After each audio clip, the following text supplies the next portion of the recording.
Hello, teachers. Let's continue our conversation about Chapter 2. Today I want to discuss Section 2.2, Describing Sets. So what you're going to be able to do, hopefully, after you finish this lecture and work through your homework, is set language and structure as applied to elementary mathematics. We're going to talk about connections between finite sets and whole numbers, and uses of one-to-one correspondence, but really it's a lot more than that. When we talk about describing sets, we're really talking about math that was well developed from the years of 1871 through 1884 by George Cantor, and he created set theory, which has a profound effect on research and mathematical teaching. Sets and relations between sets are a basis for teaching children the concept of a whole number and the concept of less than, as well as addition, subtraction, and multiplication of whole numbers. So very important, the work of George Cantor. Now, a set is any group or collection of objects. I know you have worked with sets before. So any group or collection of objects, the objects that belong to a set are called elements or members of the set. I'll use those words interchangeably. They both mean the same thing. They just mean the things in the set. One method of denoting a set is to simply list the elements inside braces and label the set with a capital letter. So frequently capital letters are used to denote sets. So notice we have capital A equals. Now what's common for this listing method is that you have these braces on each side. A lot of times I call those curly brackets, but that is required to denote a set. So if you don't have those, then it's not correct set notation. There we go. That's the word I'm looking for. Each element of a set is listed only once. Okay, so if you're listing something and the number 2 pops up 4 times, you don't list it 4 times, you list it only once. So again, acceptable would be B equals 1, 2, 3, 7, negative 8, 4, 6. What is not acceptable, C equals 1, 1, 3, 5, 3, 2. See where I'm going with this? So you're not allowed to list elements more than one time. If you'll notice for both of these, the order doesn't matter. You don't have to have your elements in a particular order. There we go. The order of the elements is unimportant. Now, for convenience sake, we frequently put our sets in order if possible. You know, every set can't be ordered. If you're ordering colors, blue, green, orange, yellow, although you could put them in the rainbow order, that is not necessary. Whereas numerical values, you might be able to put in some sort of order, but not required, okay? We symbolize that an element belongs to a set using that symbol. So you see that element symbol reminds you of the letter E. You read that as element. And if something is not an element of the set, then we put the line through it, just like equals and then not equals. So we have an element of and not an element of. All right, and last one on the list, a set must be well defined. We must be able to tell whether or not an object belongs to the set. So if you're ever asking yourself, is this well defined, you should be easily able to list a set. And let me give you some examples here. Okay. Consider the set of all 4th grade teachers in Alabama. That's definitely a set. Would you call it a well-defined set? If you had to, could we list all the 4th grade teachers in Alabama? And yes, we could. I mean, it might not be the easiest thing to do, but we could list all of the 4th grade teachers. So this first example that I have, I would definitely call this well-defined. And just ask yourself, could I list this if I needed to? Not how hard would it be, but could I? Okay. Now look at the next proposed set, the set of all excellent fourth grade teachers in Alabama. Could we list the set of all excellent fourth grade teachers? And you might think, well, sure you could. But who defines what in the world excellent is, right? So you would need something more measurable than excellent. Say, for example, the set of all award-winning fourth grade teachers in Alabama. That might be a definition of excellence you could use. But excellent is in the eye of the beholder, right? So this is definitely not a well-defined set. Again, how do you really decide? I like the idea of if you could actually list it, it's well defined. If you can't because you don't understand the definition, likely it's not well defined. So we want to talk the listing method. Remember, I mentioned that just a minute ago. Sometimes you have a finite set, which you could list all the elements in a finite set. For instance, red, green, yellow, blue. That is a finite set. If you'll notice, red is an element of the set C, green is an element of the set C, yellow is the element of the set C, and so is blue. Okay, so all of these are elements of the set C. But what if it's impossible to list every element in your set? Well, one method is you could develop a pattern. So for instance, this N, notice that represents the natural numbers. Okay, so whenever you see N, typically it's denoting the natural numbers. And they don't have an end, right? They do have a beginning. They start at 1, but they don't have an end. So to imply that this set continues on forever, use ellipsis dots. That's what those 3 dots are called when you try to imply that something goes on forever. Those are ellipsis dots. And so this implies that 1, 2, 3, 4, 5, 6, 7, 8, all the way out to infinity, right, are natural numbers. As long as you can develop a pattern within your listing method here, you could use the ellipsis dots. So for instance, here the letters, the set of letters, L seems like a good idea to denote the letters, A, B, C, D, and once again the ellipsis dots. Now you could, that's a finite set. There's only 26 letters, but you could still use those dots to imply the rest of the letters so you don't have to write them all down.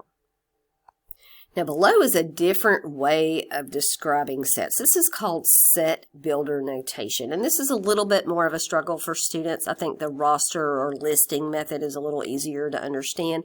But this isn't bad either. And sometimes it's required to talk about certain sets. Okay, so again, you have the capital C. So you would read that as the set C.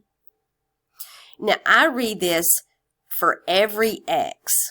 They put of all elements X. That means the same thing. For all the X's, right? For every X, that vertical bar right there, which is a little bit hard to see, that is read such that. So you even read it, you know, here we are is what I'm talking about, that vertical bar. You read that as such that X is an element of N and X is less than 5. Now, could we list that set if we needed to? What do you think? Okay, so this is in what we call, again, set builder notation. So C, I'm going to write it below, C is equal to, now we're going to use what we call the listing method for this same set. Let's see if we can pull that off, listing method. All X such that X is an element of N. Remember, N is the natural numbers. So this is saying X is a natural number and X is less than 5. So they want us to list all the natural numbers less than 5. Remember, natural numbers start with 1, not 0. Whole numbers start with 0. Natural numbers start with 1. They're counting numbers. And then 2 is definitely less than 5. 3 is less than 5. 4 is less than 5, but 5 is not less than 5, correct? So that is the same exact set in the listing or roster method. So set builder notation is not all that bad. It just gives you a description of the set rather than listing the set. So for example 9, it says use set builder notation to write the following sets whose elements are terms of an arithmetic sequence. Remember, we've previously discussed arithmetic sequences. An arithmetic sequence has a pattern, right? Matter of fact, it has a difference between every element in the set. All right, so what's the difference between these two numbers? Well, 2, of course. What's the difference between 2, 2, 2? In other words, yeah, it's an arithmetic sequence. They're not lying to us. It's for real. It's an arithmetic sequence. Okay, so set builder notation. What do? Remember, we want to use some curly brackets.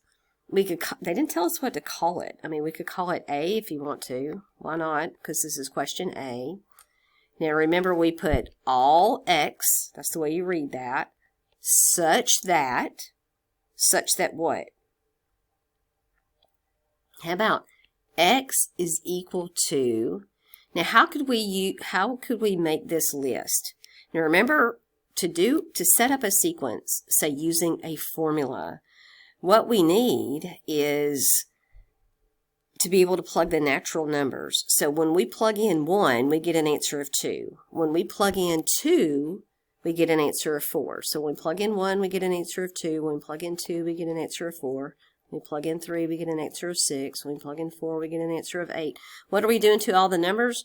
We're multiplying them by 2. So X is equal to 2X. Now, why did I pick X? Well, we didn't have to. If I used the arithmetic sequence notation, often what they would do is A such that, okay, A sub n, where A sub n is equal to 2 times n. That is another way of handling that. And that would give you the list of every value in this set. Now, you might be wondering why I didn't say, hey, isn't it just an even number? Right? An even natural number. Can't just say an even number, can you? Because what do we mean by number? Do we mean integers? Do we mean whole numbers? Do we mean natural numbers? So this would be an even natural number. That is possible. You could do that. As a matter of fact, let's see what the book decided to do. Here we go. So X such that X is an even natural number. Remember, that was one option. Or the second option listed here is exactly what we did first. X such that X is equal to 2n. But if you'll notice, I did X is equal to 2X. Mine's not even well defined. What in the world is X? So let's fix that. You want this to be very well defined. You want anybody to know exactly what you're talking about. So how about X is equal to 2n such that, n is an element of the natural numbers n. That makes it very, very clear. And I could have done that the second time I listed this set too. So we want to be super duper clear here. Again, n is an element of the natural numbers n. And when you do an arithmetic sequence or you say a sub n, you do assume that's the natural numbers, but we need to spell it out. All right, let's try this again. So notice it says, again, very important details, use set builder notation. So that doesn't mean we're allowed to list. As a matter of fact, that's what they did. They listed. So we're taking the listing method or the roster method and turning it into set builder notation. Now, what do you notice about these numbers? It's an arithmetic sequence again, right? We're skipping every 2. So there's 2, 2, 2. All right, between them all. So we know we have some kind of 2n situation going on. Remember, what else is important? N is an element of the natural numbers n. We got to make sure we include that this time. All right. Now, you might be saying, oh, those are just the odd numbers, right? Can't we just do that? Sure, why not? So let's call this B. You want to? B is equal to, remember, set builder notation means all the x's such that, well, what's the deal with X? X is an odd natural number. I'm just going to put number here. That's really not appropriate, but I'm running out of space, so bear with me. Otherwise, I would just write it out. But what if we do it that other way using a formula, which is a little bit more challenging, but it's a skill you need to have. Okay, so here we go. B equals, again, all the x's such that, so we need an x equals something. And after this, remember, we need that n is an element of the natural numbers. That's really, really important so we know what we're allowed to plug into our equation, right? Now, we can't just multiply by 2, right? Because it looks like, let's come up to our list here. If we plug in number 1, we're supposed to get an answer of 1. If we plug in 2, we're supposed to get a result of 3. If we plug in 3, we're supposed to get a result of 5. And if we plug in 4, we're supposed to get a result of 7. Hold up. Now, how do I plug a 1 into 2 times 1 and get a 1? Because I still got to do 2 times the thing because it's got this difference of 2 between each of our terms, right? What about the, I got a trick for you. What about this? What if we do 2 times n, which is too much, because remember 2 times 1 is 2, 2 times 2 is 4, 2 times 3 is 5. Notice how we're subtracting 1 every time? Like you do 2 times 4 is 8, but we want 7. We do 2 times 3 is 6, but we want 5. So how about 2n minus 1? And if you check it, that actually works. Even if you plug in 1, 2 times 1 is 2, minus 1 gives us the first one, 1. That's what we need. So our formula is going to be 2xn. My bad. I'm trying to mess you up big time here. No, we want n. Yes, n minus 1. How's that? Now, let's see what they did. Look at that. X such that x is an odd natural number, or x such that x is equal to 2n minus 1, where n is an element of the natural numbers. We're getting the hang of it, right? Okay, this looks fun. Write the set C is equal to 2k plus 1, or all the 2k's plus 1, right? Such that k is equal to 3, 4, 5 by listing its elements. So, key point here, we're using the listing method, right? We're going to list the elements out. And it tells us a formula, 2k plus 1, and it tells us what k is, just the numbers 3, 4, and 5. So that's what I'm going to do, y'all. I'm just going to plug in 3. Now remember, if you're doing this listing method, you need to call it C, because that's the name of it. Use our curly brackets, and then I'm going to plug in 3, 4, and 5. Now, we may want to do some scratch work somewhere. So I'm going to come down here and say 2 times k plus 1. And then what am I going to plug in? I'm going to plug in 3. Then I'm going to do it again. And I'm going to say 2 times k plus 1. Notice I'm just putting parentheses when I say k. And then I'm going to plug in 4. And then let's do it again. 2 times, oops, I meant to do that for you in blue. So 2, my tablet's not behaving right now. 2 times 5, right, plus 1. All right, now let's just simplify. We know 2 times 3 plus 1. Let's talk about this in detail. We've got addition and multiplication. What are we supposed to do first? Multiplication. Not because there's parentheses there. It's because multiplication comes before addition using order of operations. So 2 times 3 is 6 plus 1 is equal to 7. 2 times 4 is 8 plus 1 is equal to 9. And 2 times 5 is 10 plus 1 is equal to 11. So if we make our list, it's 7, 9, 11. Remember, the order we make the list in doesn't matter, but it sure does feel better when it's in numerical order, or ascending order is what we would call that, right? Now, you want to see what the book decided to do? Me too. Okay, here we go. Look at this. They put it in table form. Anything wrong with that? No, it's pretty fabulous. All right, so K, they listed what it was, 3, 4, 5. They plugged in just like we did, and they got 7, 9, and 11. But they're not finished, right? They haven't done the listing method. That's just some number crunching right there. So look, there it is, 7, 9, 11, the listing method. All right. Let's try another problem. Write the set B equals, now this is set builder notation again, right? It's all the x's such that x is a positive, even natural number less than 8. how about you pause this video right now and go ahead and make that list, okay? All right, so we're trying to do a positive even natural number. They called it B, so I'm going to put B equals,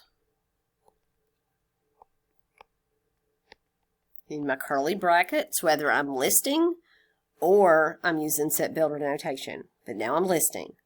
Now, X is a positive even natural number. So the first positive even natural number is 2, and then the next one is 4, and the next one is 6, and the next one's 8, but we don't include the 8, do we?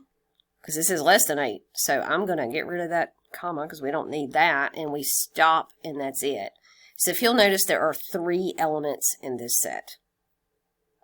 And I know you want to see what the book did. It's nice to see it typed up. There it is, 2, 4, 6. Let's try another problem. Oh, no, let's try a definition. 2 sets are equal if and only if. You remember what if and only if means? That's a biconditional. So if P, then Q. If Q, then P. Definitions are always if and only if. At least they're supposed to be unless they specify otherwise, that you can read them both directions. So equal means they contain the same elements. If they contain the same elements, they're equal. You see what I did there? I read it both ways, so that's biconditional. The order of these elements makes no difference, okay? They're equal if and only if they contain the same elements. The order makes no difference. If set A is equal to set B, we write A equals B, okay? If set A equals set B, then every element of set A is contained in set B, and every element in set B is contained in set A. They are exactly the same set. Just keep in mind, order doesn't matter. If A is not equal to B, okay, now you're talking about not equal to, then there's at least one element that is not contained in both sets A and B. So there's some element that either lives in set A or it lives in set B that is not in the other one, if that makes sense. Now we have this idea of a one-to-one correspondence. If the elements of sets P and S can be paired so that for each element of P there's exactly one element of S, and for each element of S there's exactly one element of P, then the 2 sets P and S are said to be in one-to-one correspondence. Okay, you might want to see this done. Here we go. The set 1, 2, 3 can be placed in one-to-one correspondence with set A, B, C by establishing either of the following pairings. So I can put, look, I can put 1 with A, 2 with B, 3 with C. I could put 3 with A, 2 with B, 1 with C. Is that the only way we could do this? Notice it points out these are not the only possible pairs to establish a one-to-one correspondence. We would like to list all the possibilities. So how in the world could we list every possible one-to-one correspondence? How could we do this? Okay, so I'm going to show you with what we call a tree diagram to be precise. And there are other ways to do it as well. Now, keep in mind, might be a little messy because I'm just going to write it up. And I'm going to show you a typed up version of this after. Now, we're trying to do a correspondence between this set, the numbers 1, 2, 3, and this set ABC. So watch this. I'm going to list 1, 2, and 3 right here. So it's like a column situation. Okay, now for column 1, we could map that with, watch this tree diagram, with A, B, or C. So 1 could go with A, 1 could go with B, 1 could go with C. See how that works? Now 2, we could map that with, now if we mapped A already, our only choices here are B or C. If we've already mapped B with 1, then you could map with 2, you could map A or C, right? Because we've already used B.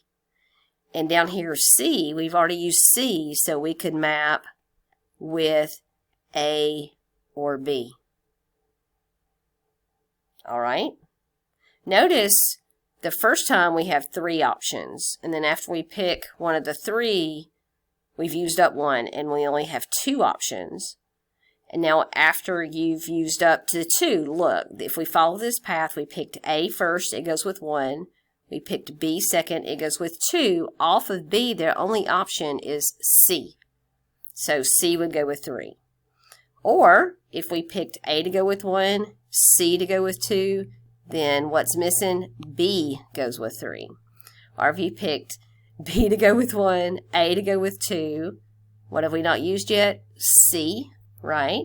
If you pick B to go with 1, C to go with 2, so this C, and again, I need to highlight this. I'm right here, right? So A goes with 1, C goes with 2.